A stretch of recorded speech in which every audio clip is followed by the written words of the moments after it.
aí, gente, tudo bem? Sejam bem-vindos a mais um vídeo do Parabólica, bem-vindos a mais uma videoaula para você que vai tentar Enem ou qualquer outro curso. O tema de hoje, a gente está chegando nos finalmentes aqui do nosso curso de História do Brasil, nesse caso, aqui nesse vídeo. A gente vai falar hoje sobre governo militar, regime militar ou ditadura militar. A gente falou como que os militares chegaram ao poder na nossa última aula, então o link está aí na descrição para você que não viu a última aula, ou no card é aqui em cima. E a gente vai começar então falando desse período. Porque é um tema de certa forma complexo, é um tema de certa forma polêmico, e eu vou passar para vocês como é cobrado no Enem, ou todos os vestibulares, e também na minha opinião sobre esse tema enquanto professor aqui, que é muito próximo da opinião de como é cobrado no Enem. Então, se você quiser vir aqui nesse vídeo para fazer discurso de ódio e começar a xingar, agressão verbal, você está perdendo muito o seu tempo, porque aqui é uma videoaula, tá? E a gente está contribuindo aqui de certa forma aí com o estudo de muita gente. Então não é um vídeo para quem busca discurso de ódio, para quem busca arrumar tretas aqui, né? Então vamos começar. São 5 presidentes que a gente vai trabalhar um a um aqui com muita tranquilidade. Então peço para vocês que sejam bem tranquilos nesse momento. Agora, como eu sempre venho falando, na nossa última aula de República Populista, eu falei para vocês serem tranquilos. Eu tenho que ser muito tranquilo para falar nesse tema, para a gente não correr. Então, assim, as informações são colocadas todas aqui embaixo. A gente vai falar dos principais pontos, tudo que é mais cobrado. Tá bom? Desses 5 presidentes, então, eles assumiram a ditadura militar, iniciou no Brasil em 1964 e foi até 1985. É um grande período de tempo. E vamos entender um pouco, porque a impressão que dá às vezes é que os militares eram todos iguais, os presidentes, os 5 presidentes do Brasil, eles tinham uma linha muito parecida. E na verdade não, a gente vai destacar aqui 2 linhas antes de falar de cada presidente, linhas ideológicas de cada militar. Que os militares tinham. Na verdade, gente, eu posso destacar já de antemão para vocês que nós temos uma linha ideológica dos militares que a gente vai chamar de Sorbonne ou Castelista. Sorbonne é a universidade francesa, onde saem grandes intelectuais do mundo. Significa que os militares que pertencem a essa linha ideológica chamada de Sorbonne ou Castelista estudaram na Universidade Sorbonne? Significa. Não significa. Na verdade, é uma alusão à universidade porque são militares que têm uma pegada um pouco mais intelectual. E por ter uma pegada um pouco mais intelectual, por aprofundar um pouco mais nos estudos de uma maneira geral, eles acreditavam, ou pelo menos eles tinham esse discurso de que a ditadura duraria pouco tempo no Brasil. A ditadura era de fato, como eu já falei para vocês, quando os militares assumiram o poder, uma das grandes justificativas é organizar o país, a economia do país, nesse caso, acabar com a ideologia comunista ou socialista aqui, que eles julgavam, né, estar forte aqui no Brasil, através do governo de João Goulart. E depois eles entregariam o Brasil, fariam uma redemocratização. Tá? Então essa é a linha ideológica Sorbonne. A outra linha, o nome já diz, que se opõe à Sorbonne, mas está dentro também dos parâmetros militares, é a linha dura, que, como o nome já diz, são militares mais duros, mais severos, mais repressores. Isso dá a entender que então a Sorbonne e os militares eles são legais e não vão ser repressores? Não, mas é uma questão de concepção do tanto, né, o quanto de tempo que essa ditadura deve durar e um pouquinho das ações de cada militar. Então vocês já sabem, qual que é a dica? Quando a gente for falar de cada político aqui, cada militar, a gente vai falar da linha, talvez o último a gente não fale, mas porque ele já está encaminhado num processo. Mas a gente vai falar, na maioria das vezes aqui, qual é a linha ideológica desse militar. Então você já vai entender mais ou menos um pouco do perfil de que é esse militar, tá bom? Então vamos começar. O primeiro presidente militar do Brasil que governou de 1964 a 1967 é o Humberto Castelo Branco. Linha ideológica de Humberto Castelo Branco, Sorbonne ou Castelista. Então a gente também chama de Sorbonne ou Castelista porque ele foi o primeiro que inaugurou essa linha ideológica aqui no Brasil.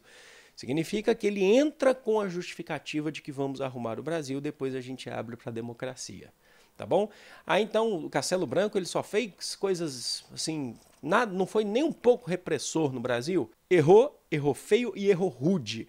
O Castelo Branco ele também vai reprimir. Vamos dar alguns exemplos do que vai acontecer no governo do Castelo Branco aqui no Brasil.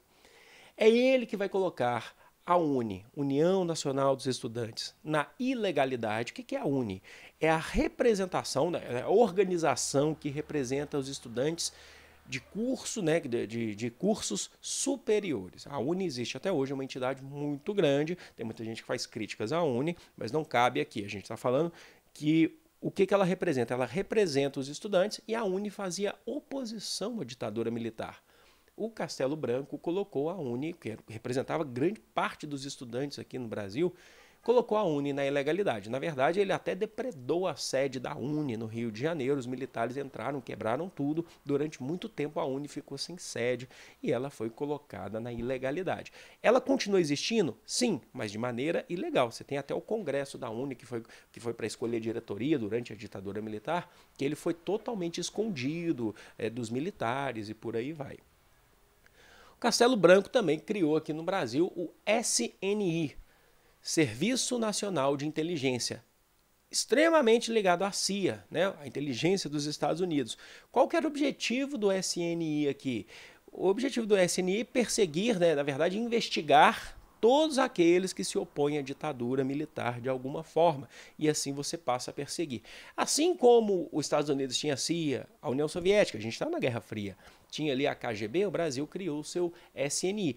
E unido, né, de acordo com a CIA, né, junto, né, os dois juntos ali, trabalhando juntos nessa ditadura aqui, perseguindo comunistas, perseguindo pessoas da esquerda, opositores da ditadura, eles criaram aqui no Brasil também o CCC, tá? Ligado ao SNI, tá? O CCC seria Comando de Caça aos Comunistas, é isso que você ouviu falar. Vamos pegar todos aqueles que sejam opositores à ditadura. Isso é um ponto importante para falar para vocês, porque nem todo mundo que era contra a ditadura militar era comunista ou socialista, mas os militares eles faziam questão de chamar de comunista ou socialista todo mundo que se opunha, porque os comunistas ficaram com uma imagem muito abalada no Brasil depois do João Goulart, né? Depois de tudo que vem acontecendo, da propaganda, desde os tempos do Vargas, falar que comunista era ruim, que come criancinha, então eles perseguiam, tá? Então assim, todo mundo que fosse opositor eles chamavam de comunista, né? Assim, tem muita gente hoje, até hoje, trabalha com essa ideia. Se você tem um pensamento crítico a alguma coisa, que é a um conservador, por exemplo, não necessariamente você é um comunista, mas eles têm mania de falar, né? Entendam aí as referências aí, como vocês quiserem entender. Isso não é um vídeo de provocação, mas é um vídeo para a gente entender um pouquinho da realidade hoje também, um pouquinho desse passado. E agora uma coisa muito importante, o governo Castelo Branco iniciou o que a gente vai chamar de uma política totalmente anticonstitucional. Significa que eles não vão seguir a Constituição do Brasil, porque eles são militares que deram um golpe, eles já desrespeitaram a Constituição a partir do golpe de 64, e eles vão governar através de atos institucionais. Significa que eles não vão seguir a nossa Constituição que tinha nesse período, que era liberal, né, de 46, lá no governo Dutra, a última aula está aí também, está aí na verdade. E atos institucionais são atos que são feitos, os militares eles fazem esses atos sem a aprovação do Congresso, eles simplesmente lançam leis no Brasil, que não precisam necessariamente da aprovação do Congresso, na concepção deles. E, na maioria das vezes, são atos extremamente, medidas totalmente arbitrárias e autoritárias. Quer ver? O Castelo Branco, ele lançou 4 atos institucionais. A gente tem mais de 10 atos institucionais na ditadura, mas a gente costuma estudar os 5, tá? Que são os mais importantes, com foco ainda assim no 2 e no 5. Ato institucional número 1, exemplo. O ato institucional número 1, eu costumo dizer que são poder aos militares. Os militares estão entrando, estão dando direito de governar, assumindo através desse ato o direito de governar e perseguir qualquer um que se opõe a eles, né? Então, por exemplo, o ato institucional número 1 dava direito aos militares de cassar mandatos de parlamentares que fossem opositores a eles e suspender os seus direitos políticos por 10 anos. Sim, eles caçavam, é o caçar com 2 S's aí, não é com C cedilha, para quem aí já deve falar, escreveu errado. Não, não é isso não, porque eu falo isso porque sempre na aula tem gente que fala isso. O caçar mandatos são com 2 S's e suspender os direitos políticos dos opositores. Então não é ditadura? É lógico que é ditadura. O AI-1 está falando que eles vão caçar quem se opõe. Inclusive você tem políticos aí que já foram famosos nessa época aí, que foram caçados, que agora se opunham à ditadura. Exemplo, O ex-presidente do Brasil, Jânio Quadros, foi aí um dos primeiros, aí, acho que foi o primeiro a ser caçado aí nesse processo, e ele se opunha à ditadura militar. E ele era comunista? Não, ele não era comunista. Atenção, hein? Ato institucional número 2. É estabelecido no Brasil o bipartidarismo. Então acabamos com o multipartidarismo e estabelecemos o bipartidarismo. Só podem existir 2 partidos políticos no Brasil. Seriam eles: Arena, Aliança Renovadora Nacional, partido ligado aos interesses dos militares, então apoiavam os militares, tá bom? E, nossa, deu uma voz aqui com a causa de robô agora. E MDB, Movimento Democrático Brasileiro, partido que se opunha aos militares. Vamos entender isso. Por que os militares eles acabam com o multipartidarismo e definem o bipartidarismo? Primeiro, porque é uma ditadura. Você elimina partidos, você elimina a diversidade política e ideológica no Brasil. Segundo, por que então 2 partidos eles deixam ter oposição? Tem muita gente que fala que não era ditadura porque tinha um partido de oposição. Mas isso é basicamente o que os militares queriam que você acreditasse.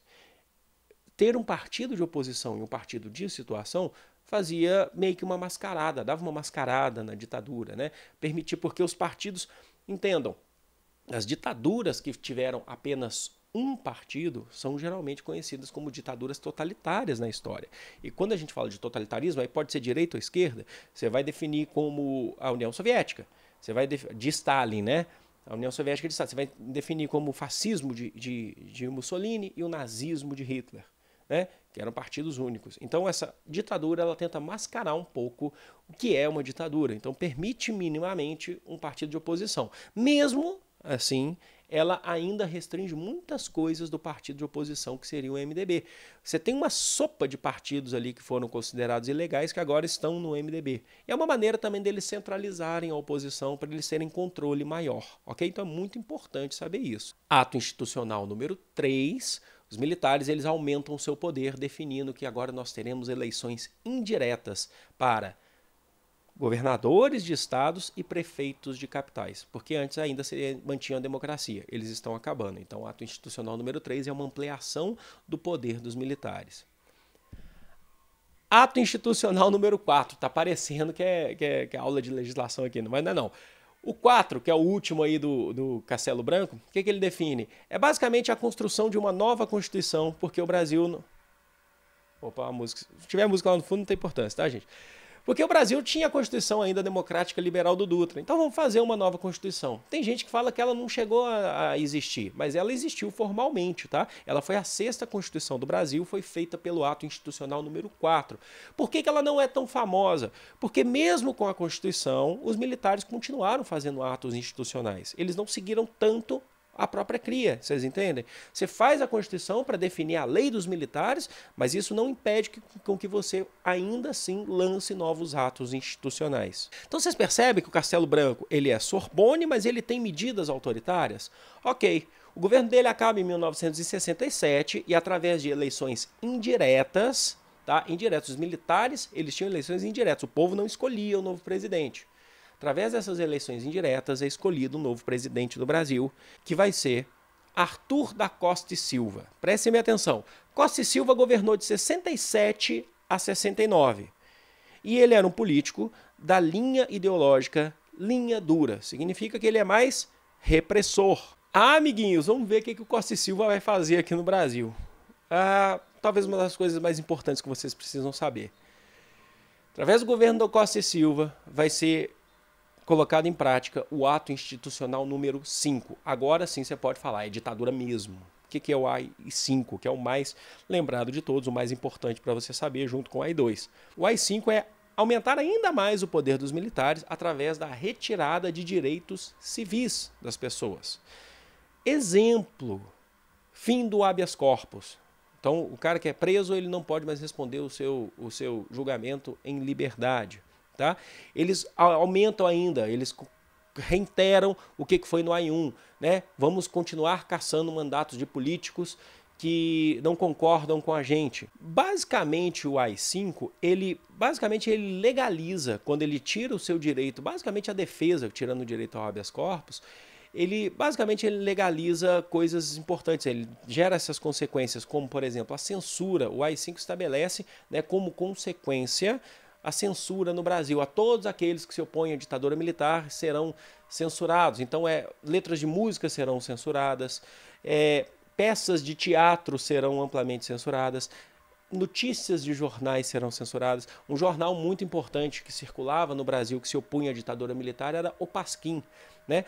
O Pasquim, todo o seu editorial-chefe foi basicamente preso pelo AI-5, pela ditadura militar. E o que acontece?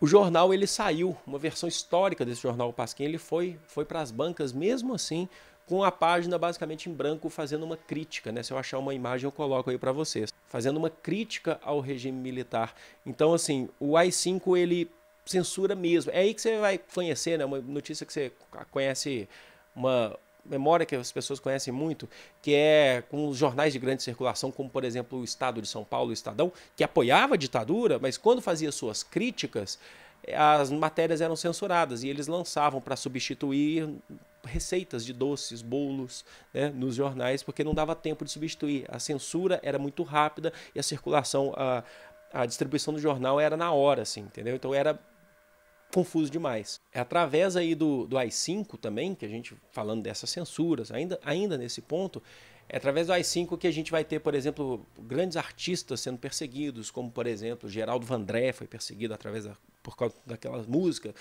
para não dizer que não falei das flores. Você vai ter também outros artistas, como Chico Buarque, você vai ter o pessoal da Tropicália, que se opunha muito ao regime militar, né, Caetano Veloso, Gilberto Gil, que tentavam passar pelos censores, fazendo músicas aí com metáforas, mas mesmo assim eles acabavam caindo muitas vezes na censura e eles eram amplamente perseguidos, né? Os militares tinham ódio desses cantores, na verdade. Então, entendo, o AI-5 ele tira suas liberdades individuais, tira basicamente seu direito à defesa, né, num caso de um julgamento. O AI-5 tem uma coisa importante, o AI-5 ele chega para o sujeito e os opositores à ditadura, eles podem ser presos sem ordem judicial. Você sabe que você precisa ter uma ordem judicial para ser preso.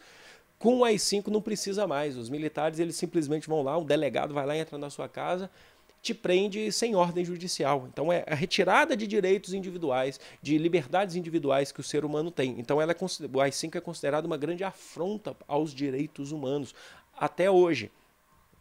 Bom, basicamente é isso, e com tudo isso você vai ter, inclusive, sem direito à defesa, sem, né, a censura, você está aumentando o poder dos militares, basicamente o AI-5 ele está meio que legalizando a tortura, né? Porque o sujeito era preso, ninguém sabia para onde que ele ia, né? Onde que ele estava preso, dificilmente você conseguia ter acesso a papéis aí que mostravam o julgamento desse sujeito, né?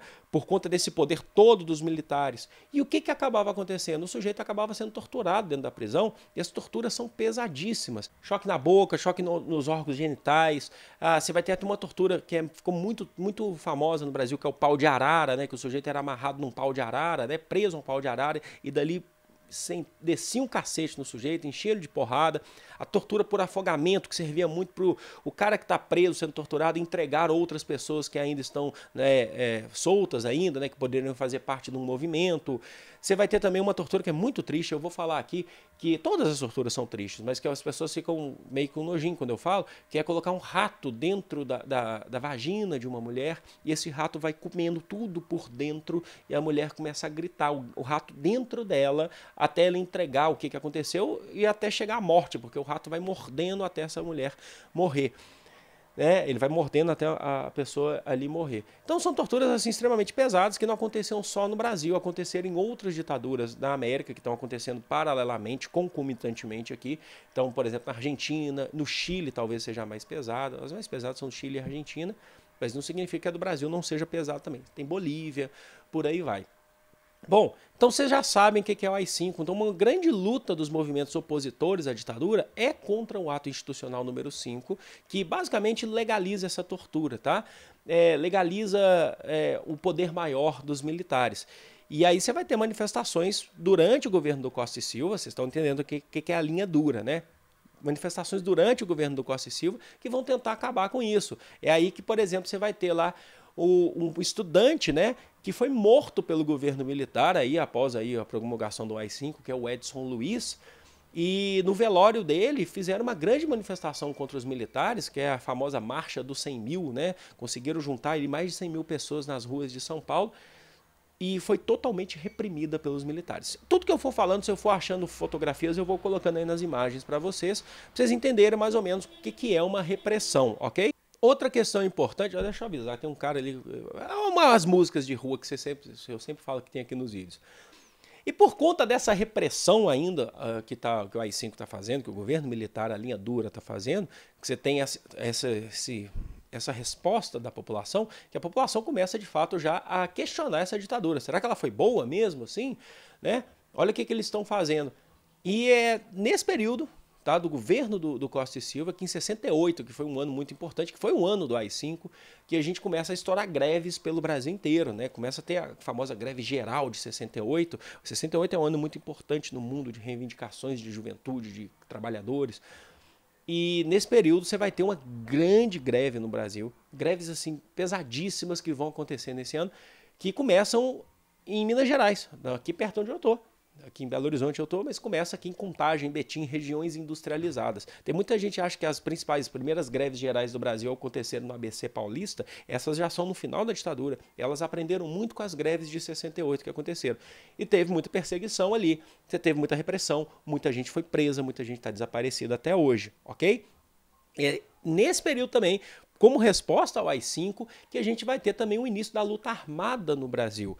A luta armada é o pessoal que não quer, sabe, que não aceita viver nesse sistema, né, de ditadura militar, mas que não aceita fazer oposição à ditadura só dentro do MDB. Acredita que a luta armada é uma maneira de tentar tirar os militares através da força mesmo, das armas, né, unir a população. Só que um país tão grande como o nosso, que é o Brasil, a luta armada é um pouco mais complexa, porque eles tinham muita, como é que eu posso dizer para vocês? Eles tinham muita influência da luta armada que aconteceu em Cuba em 59, quando você teve a Revolução Cubana. Mas Cuba é um país menor.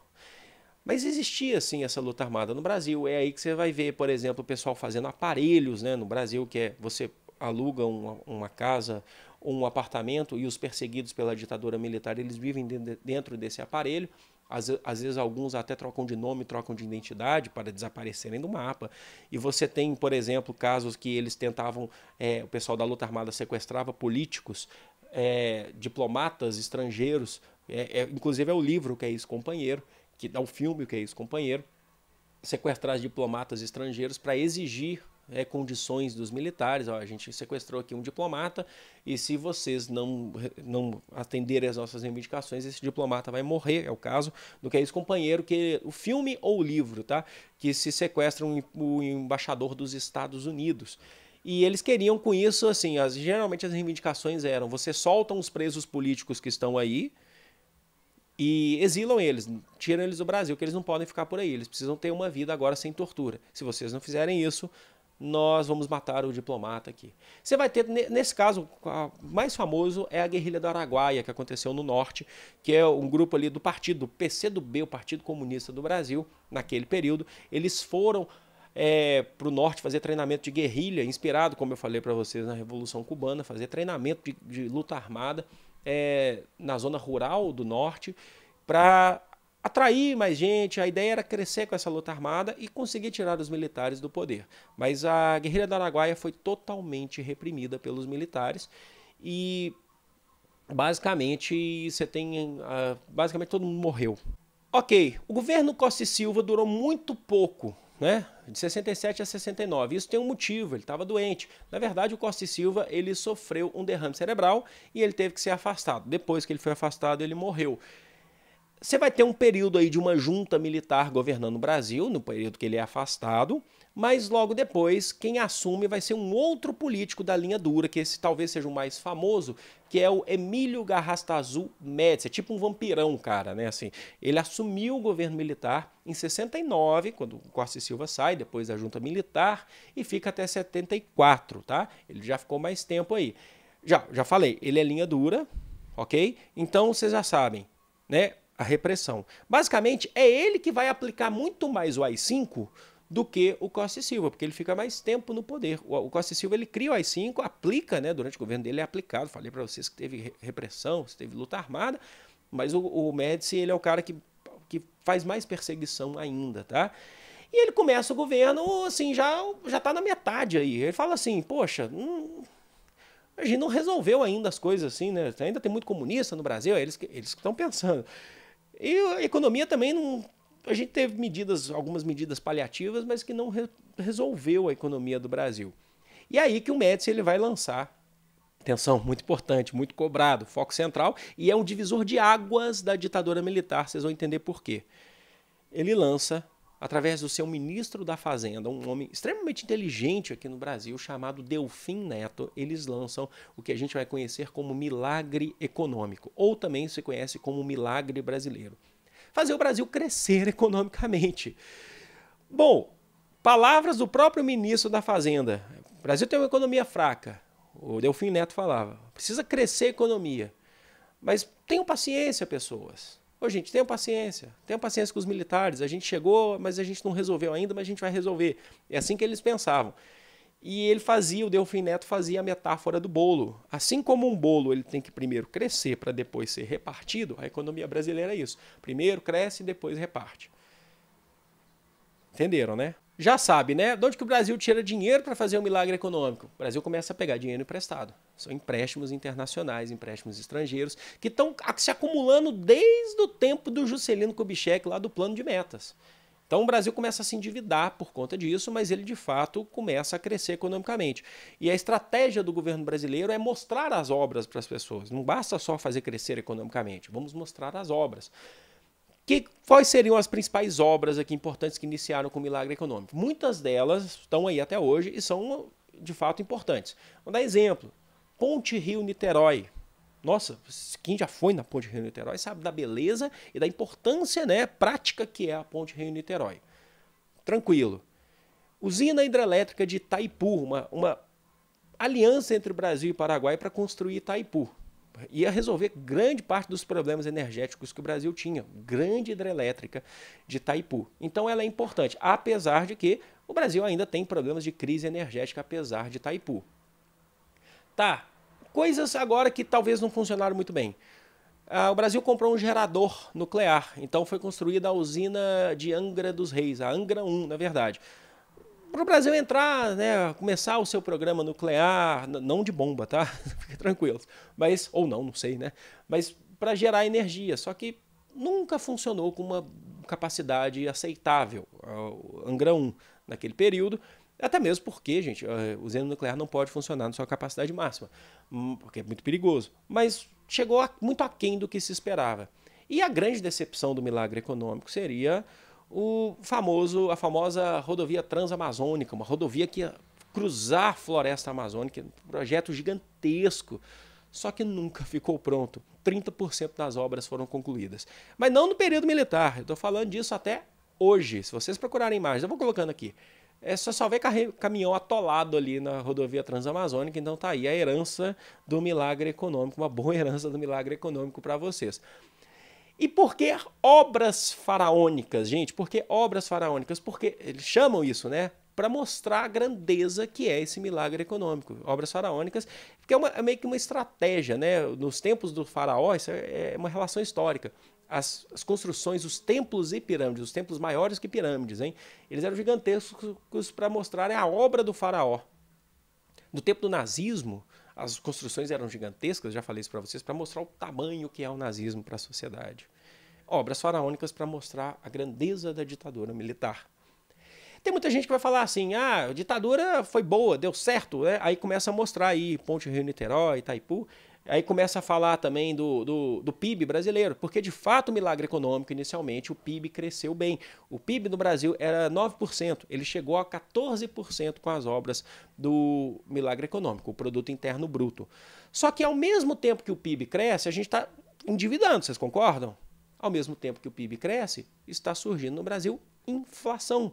O Brasil começa a se afundar na inflação porque o Brasil pega muito dinheiro emprestado, o Brasil está muito endividado, fez obras, o PIB cresceu, a inflação também subiu, o que causou já para o próximo segmento aí que a gente vai acompanhar aí da ditadura militar, uma desigualdade social muito grande, justamente por conta de uma concentração de renda muito grande. Não era todo mundo que podia estar aqui no Brasil, sabe? Ter poder econômico, político não é o caso agora, mas poder econômico. É mais ou menos o que acontece hoje. Então você tem uma concentração muito grande. E o que isso leva a crer? Isso leva a crer que o bolo cresceu, a economia de fato cresceu, isso a gente não nega, mas ele não foi repartido, ele ficou concentrado para poucos. Então essa é a crítica que se faz em milagre econômico, com as dívidas que foram seguindo aí também. E eu peço para vocês prestarem bastante atenção nisso, porque o milagre econômico, a gente já pode considerar ele um grande ápice econômico da ditadura militar, que ele é muito lembrado, mas ao mesmo tempo ele já é o declínio, porque após o milagre econômico, crescimento do PIB, vem a inflação, a concentração de renda, e já é um período que a ditadura começa a entrar em declínio. Depois do auge vem o declínio. Então, vocês entendem por que ele é um divisor de águas entre a ditadura que está crescendo e a ditadura que agora está caindo socialmente, economicamente, está sendo extremamente desmoralizada aí pelo povo. E sabendo disso, o que os militares vão fazer? Eles tentam provocar no Brasil o que a gente vai chamar de ufanismo. O pessoal fala assim, o que é ufanismo? Ufanismo é patriotismo, mas um simples patriotismo? Não, ufanismo é um patriotismo exacerbado ou exagerado. É quando você tenta fazer uma nação ela ser patriota ao extremo. Como assim?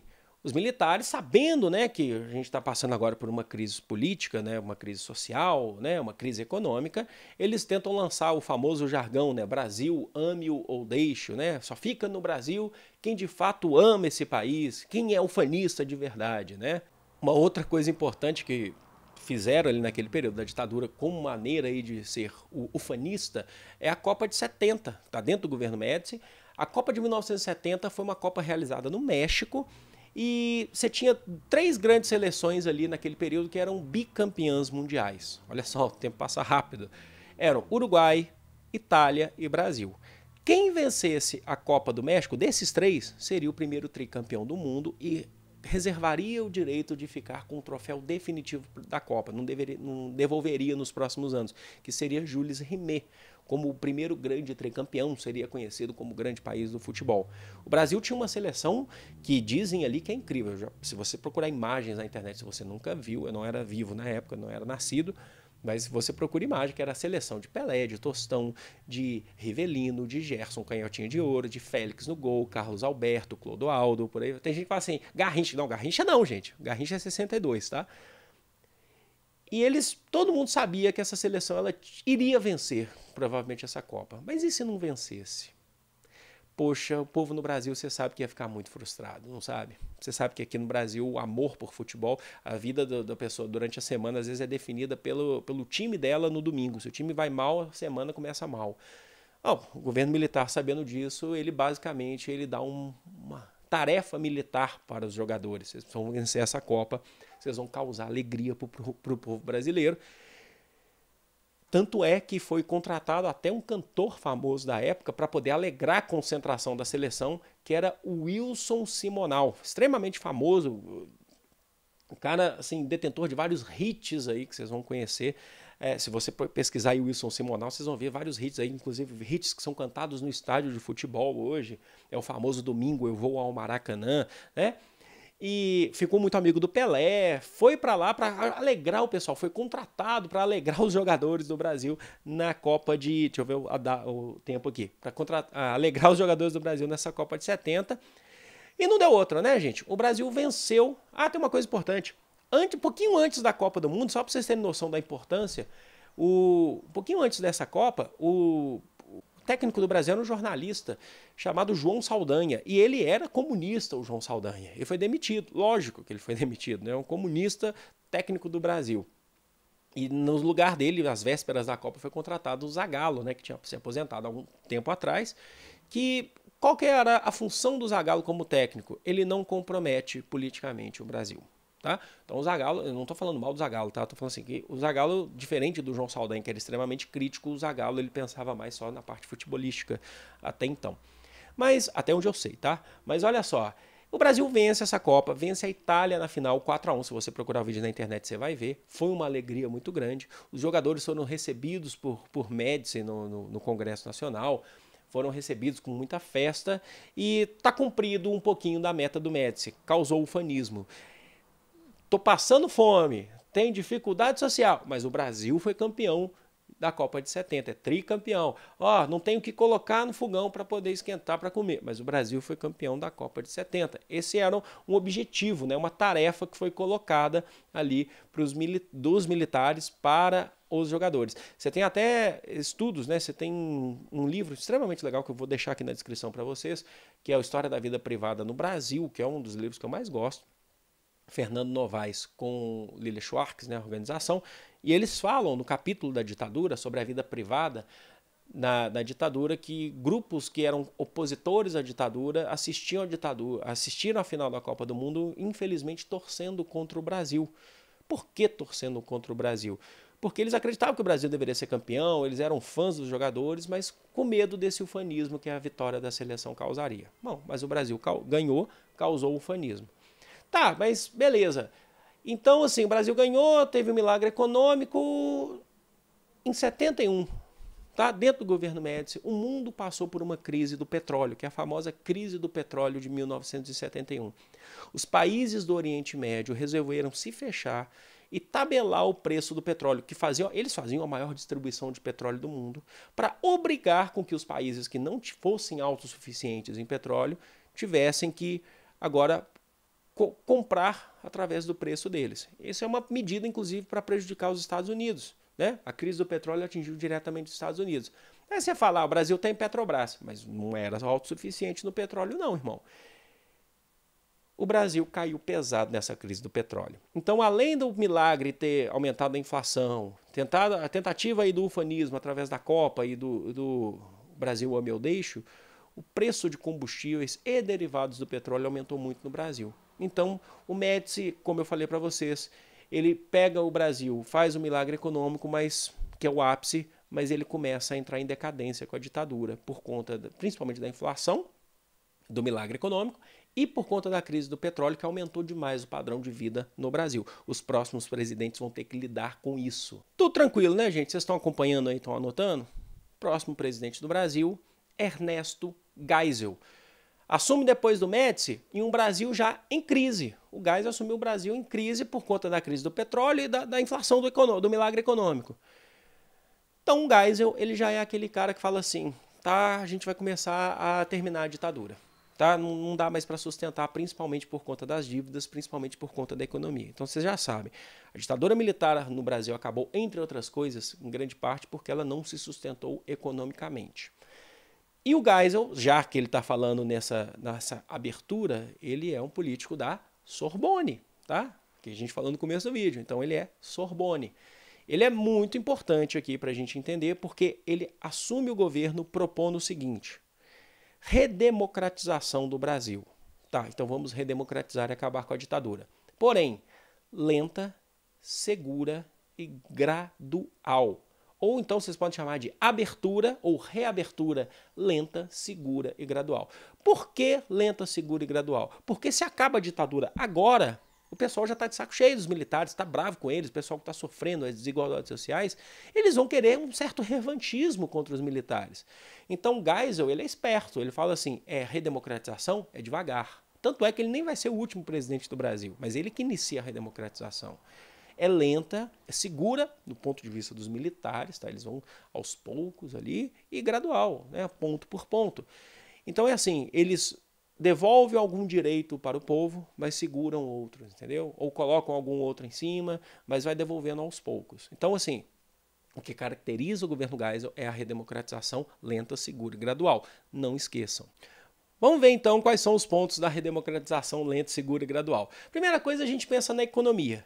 Existe uma tentativa de reerguer a economia depois da inflação causada pelo milagre econômico e pela crise do petróleo. E é no governo Geisel que vai ser lançado o famoso Pró-Álcool, o programa favorável ao álcool enquanto fonte energética, enquanto combustível para os automóveis brasileiros. Sim, é uma alternativa ao petróleo, já que o petróleo está muito caro por conta da crise. Então, assim, é nesse período que começa a encher de carro a álcool no Brasil, né? Que você deve saber, né? Que o pessoal que tem carro a álcool, tem gente que gosta, tem gente que não gosta, tem gente que não tá nem aí se é isso ou aquilo, mas o Brasil começa a ter uma fonte alternativa de combustíveis, que é o programa Pro Álcool.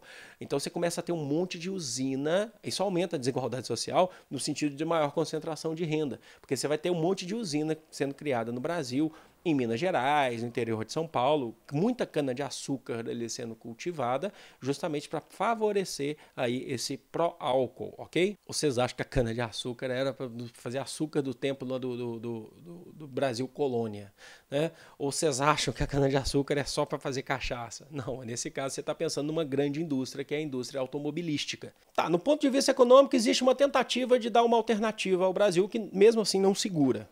Mas no ponto de vista político, que é muito importante vocês saberem. No governo Geisel, o MDB consegue ter a maior aprovação de políticos no Congresso Nacional. Muito importante isso, porque a Arena sempre a Arena, que era a situação do governo, ela sempre conseguia ter maior número de políticos. Dessa vez é o MDB que consegue aumentar o número de políticos no Congresso. E o que isso representa? Representa que a população brasileira não está mais aceitando os pró-ditadura. Agora estão apoiando mais os contra-ditadura. Tá, beleza, então você já vê que tem um avanço, ainda que pequeno, mas é um avanço contra a ditadura.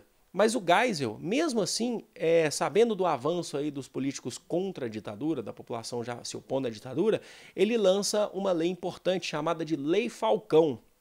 Significa o quê? Significa que a Lei Falcão é uma lei que limita a propaganda eleitoral gratuita de determinados políticos. Em que sentido? O político, quando for fazer a propaganda eleitoral para se candidatar ao Congresso, ele não pode criticar a ditadura.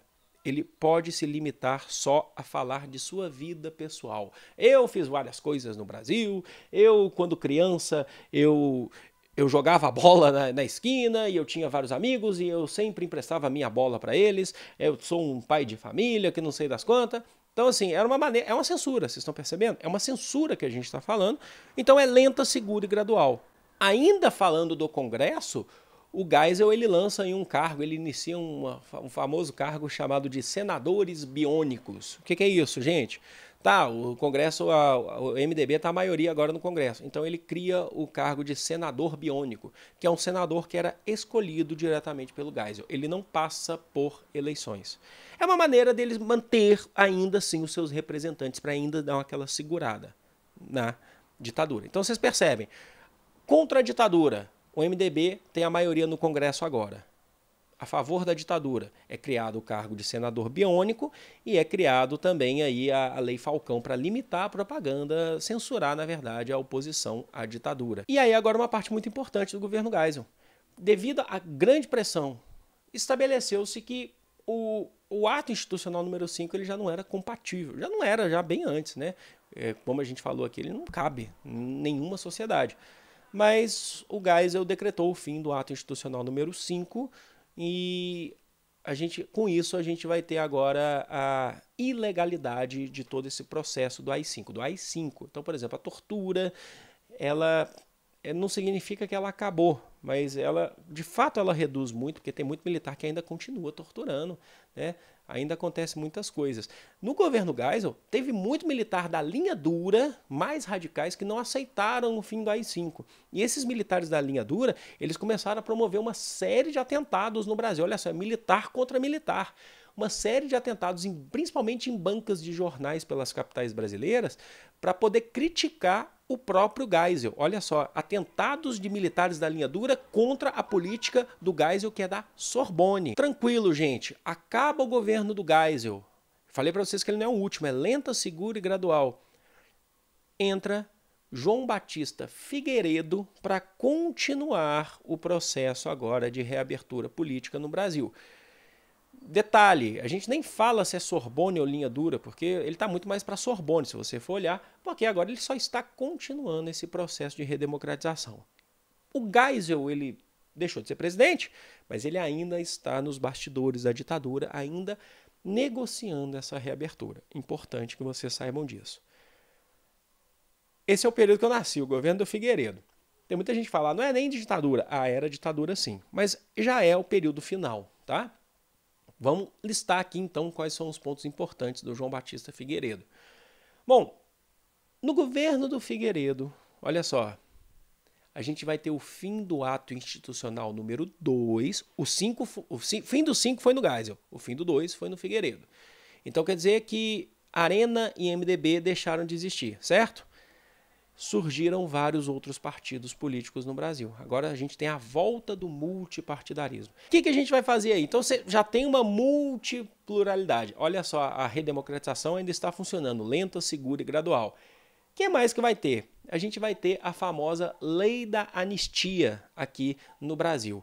Você sabe o que significa anistia? Anistia é o perdão. Perdão a quem? A todos aqueles que foram políticos, tá? Que foram, na verdade, presos políticos durante o governo militar. Esse movimento, tá? É uma conquista, porque já desde o início dos anos 70, desde o Médici, já existia essa reivindicação da anistia, tá? A oposição fazia essa reivindicação da anistia, só que era muito difícil, porque ela era muito perseguida. Então, eles já gritavam, nós queremos anistia restrita, né? Nós queremos perdão, que os presos políticos sejam soltos. E foi uma conquista ali dentro do governo do Figueiredo, no finalzinho da ditadura. Pois bem, só que o que vocês precisam entender é que essa lei da anistia trouxe para o Brasil vários presos políticos, né? Foram soltos, pessoas que estavam exiladas, que não poderiam colocar o pé no Brasil, voltaram. Inclusive você tem relatos de pessoas, de um livro que chama Diáspora, Os Longos Caminhos do Exílio, que foi escrito por um militante opositor à ditadura chamado José Maria Rabelo, foi um dos fundadores do PDT, de Belo Horizonte. Ele fala que quando ele pôde voltar ao Brasil, ele viu a desigualdade muito maior do que quando ele saiu, que já era muito grande, que ele viu muita gente nas ruas, moradores de rua. Quer dizer que o milagre econômico acabou fazendo um efeito contrário no final das contas, né? E tem um detalhe muito importante, tá, gente, que a gente precisa saber. Essa lei da anistia, ela é recíproca. Significa o quê? Só os presos políticos do lado dos militantes, do lado da oposição que foram perdoados? Não. A lei da anistia estabelecia que os militares também serão perdoados após a ditadura, para evitar algum tipo de revanchismo de quem se opõe à ditadura. Quando acabar, já se sabe que a ditadura vai acabar, mas a lei da anistia vale também para torturadores. Tá? Os militares que torturaram, eles serão anistiados. E guardem bem isso vai até hoje. Tá? Essa lei, ela está até hoje, precisa de uma lei para barrar isso no Congresso e até agora nenhuma lei para barrar a lei da anistia e tal, da questão recíproca ainda foi aprovada no Congresso. Ok, tem muita gente poderosa ainda no Congresso aí que está defendendo muitas coisas aí ainda, né? E agora um ponto muito importante que vocês precisam guardar. Em 1984 vai existir uma grande campanha que vai atingir a grande massa da população brasileira para que o Congresso aprove uma emenda constitucional, que seria uma lei que vai ser incorporada à Constituição da época, que é a Constituição de 67, chamada Emenda Dante Oliveira. O que é isso? Primeira coisa, Dante Oliveira era um político do MDB, agora PMDB, que criou a lei dizendo que a ditadura vai acabar por voto popular. Eleições diretas. Significa o quê? Na hora que acabar o mandato do Figueiredo, o povo vai às urnas escolher o novo presidente.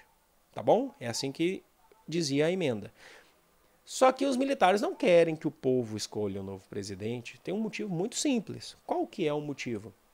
O motivo simples é que se o povo for votar, o povo já não quer mais a ditadura. O fim da ditadura vai ser decretado com uma maioria esmagadora da população brasileira em urnas.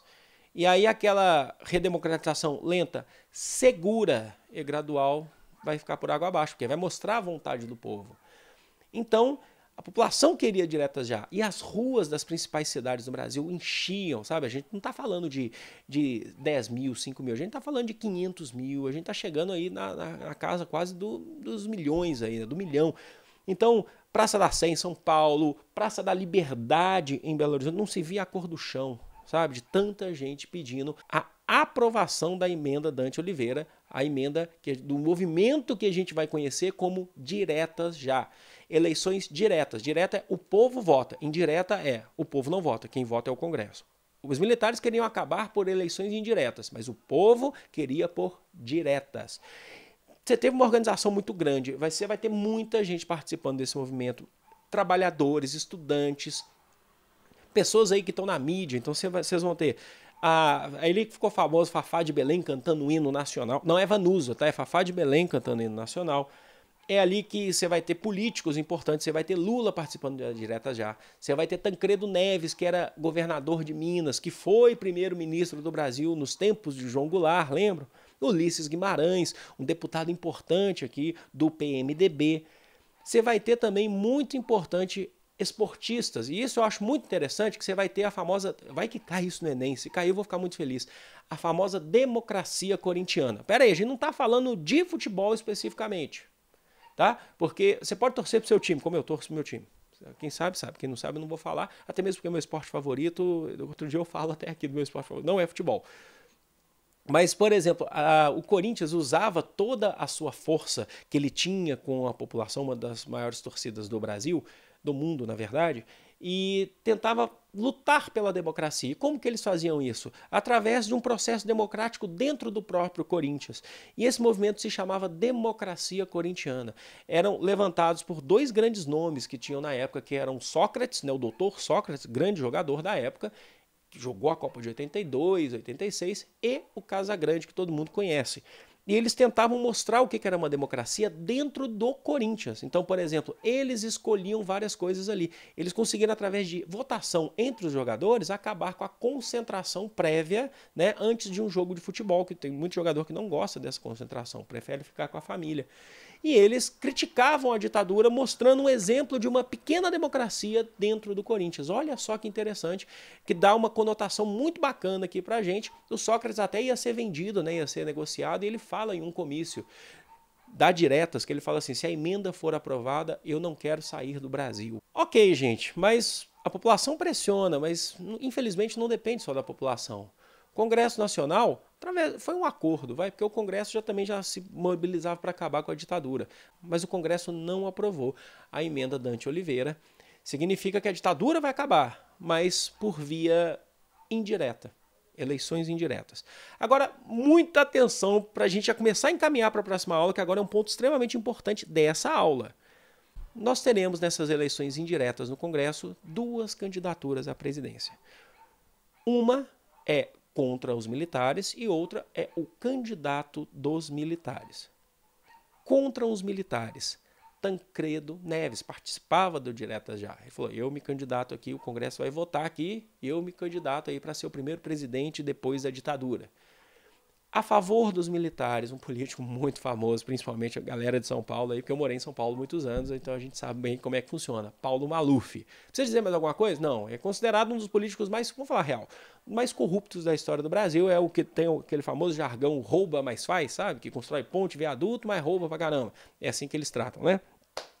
Maluf a favor dos militares, Tancredo contra. Atenção, muito detalhe. Essas eleições podem acontecer a qualquer momento, mas precisa de uma autorização prévia ainda do presidente, o Figueiredo, e dos militares. E é aí que você vai ter uma série de reuniões entre o opositor, o Tancredo Neves, e os militares. Por quê? Porque sabe que o Tancredo vai vencer o Maluf. E começa a ter uma negociação para acontecer essas eleições. E quem que está por trás dessa negociação é o Geisel. Vocês lembram que eu falei que o Geisel ele deixou de ser presidente, mas ele não abandonou ainda a política no processo da redemocratização? A primeira grande... O Geisel impõe meio que duas coisas para o Tancredo, isso é comprovado, tá, gente? Para que a ditadura acabe. Deixa eu ver meu tempo aqui antes.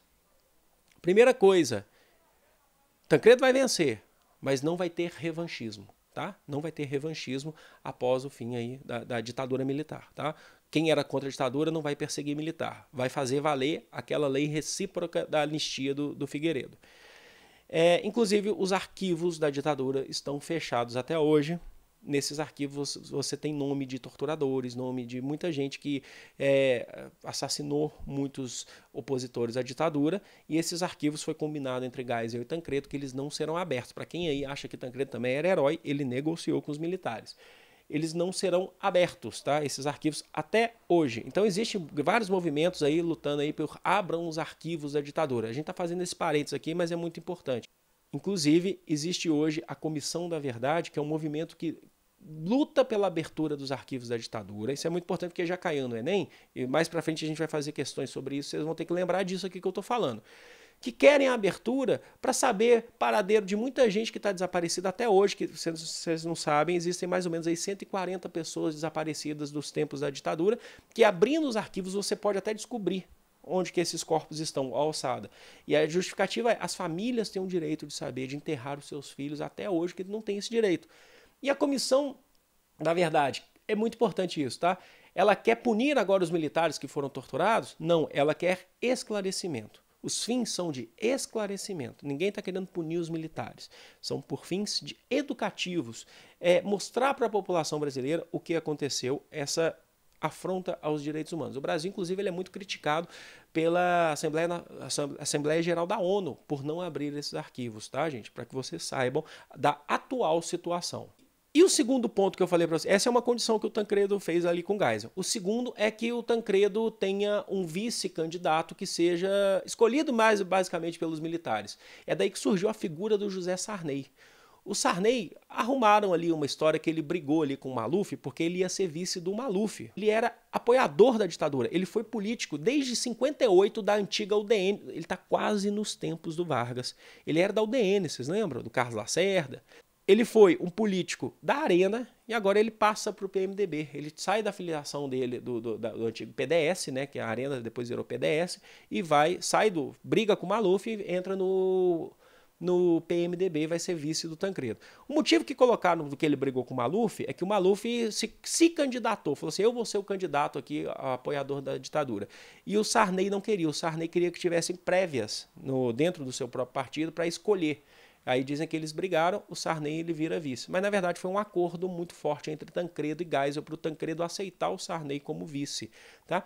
E vocês já entendem um pouquinho desse motivo, porque acabando a ditadura, o Sarney ele é o vice que apoiava os militares antes. É meio que uma segurança dos militares aí para evitar o revanchismo após a ditadura. E aí que em 1985 vamos passar por esse processo de eleições indiretas. E, meus amigos, o Congresso Nacional aprova o fim da ditadura com a eleição de Tancredo Neves presidente por 480 votos a favor de Tancredo e 180 a favor de Paulo Maluf. Sim, acabou a ditadura, agora começa o processo para Tancredo assumir. A ditadura acabou por eleições indiretas, com Tancredo presidente, vice José Sarney, que antes apoiava a ditadura. Acontece que nesses preparativos, vocês sabem muito bem dessa história, o Tancredo morreu antes de assumir. Não estou aqui para fazer, como eu falo para vocês, a gente não está aqui para formar perito, mas é muito estranho a morte de Tancredo, porque ele foi internado na véspera da posse com uma diverticulite, problemas intestinais, ele ficou cerca de um mês internado e faleceu. O Sarney já tinha assumido nesse mês aí, tá? Mas se esperava que o Tancredo voltaria e assumisse o governo. Mas não foi o que aconteceu, o Tancredo morreu, tem muita gente que faz aí várias teorias sobre a morte de Tancredo, até mesmo porque, se eu não me engano, foi o mordomo dele, foi internado com o mesmo problema que ele, morreu bem antes dele, inclusive. Então tem muita gente que vai falar de causas de envenenamento. A gente não está aqui para formar, como eu falei para vocês, peritos criminais. Mas é muito estranho, de fato, até mesmo porque o Sarney assume. Tem gente que fala que o Tancredo tomou tiro na Catedral de Brasília, numa missa que estava sendo rezada antes da posse, e tem muita gente que vai falar que ele tomou um tiro dentro do elevador, e aí falaram que ele foi internado com diverticulite. Ou seja, o cara que foi eleito já após a ditadura tomou um tiro, né? Como eu falei para vocês, ainda é muito nebuloso, talvez a gente nunca saiba do que aconteceu. Deixem nos comentários se vocês quiserem, assim, em relação a tentar trazer uma polêmicazinha aqui para o canal, vocês podem fazer isso, mas o foco maior não é esse, saibam disso. A verdade é que Sarney assumiu, antigo político oriundo da UDN, político da Arena, apoiador dos militares, é o primeiro político do Brasil após a ditadura. Ele é civil, ele não é militar, mas ele antigamente ele apoiava a ditadura, mas ele agora vai tentar, o compromisso dele vai ser de fato agora com a democracia, segundo palavras dele mesmo. Então ele não foi eleito pelo povo. Na verdade, foi o Tancredo, mas o Tancredo também não foi eleito pelo povo, foi pelo Congresso. Mas é o Sarney que vai caminhar a partir de agora, e aí é tema para a nossa próxima aula, porque com o fim da ditadura começa o período que a gente vive hoje. A partir de Sarney, a gente chama esse período de 85 até hoje de Nova República, tá bom? Mas eu vou ficando por aqui. Não deixe de curtir, compartilhar. Foi um grande prazer. Agora eu vou ter que ralar aqui com essa edição. Eu acho que ficou bem feito aqui tudo que a gente falou. deixando seus comentários, dicas, opiniões, sugestões. Lembre-se, com muito respeito, a gente não faz aqui discurso de ódio, ok? Eu vou ficando por aqui. Foi um grande prazer aqui trazer essa aula, que eu acho que ela está completinha para vocês. Tá? Não deixe de me seguir nas redes sociais, é muito importante, muito bacana a gente trocar uma ideia por lá. Estou ficando sem voz aqui, tem que ir, é sinal que eu tenho que acabar essa videoaula. Beijos, fui!